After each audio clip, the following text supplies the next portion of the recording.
Do you have a pivotal moment where your faith changed from like, when you think about when you become a believer and hmm then where it becomes really your faith? I don't know. I came to the Lord when I was a kid, at uh, a rodeo in Cheyenne, Wyoming. Really? Went on a You did? yes, yeah. I did not know this. I think I was 9 years old.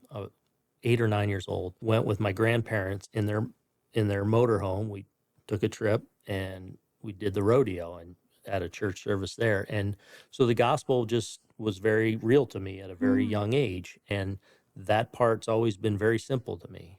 And then so there's so and I think when you have a job like I do, where there's pressure and there's expectations and there's sometimes anger and vitriol and slings and arrows coming Yeah. your way, it allows for perspective, Hmm. and so whatever's going on, I had open heart surgery at one point in my life. You have a friend that ha- has to, bury his son Hmm. in the fall, my best friend. Oh, I'm There's sorry. or you see, loved ones go through a health scare or whatever.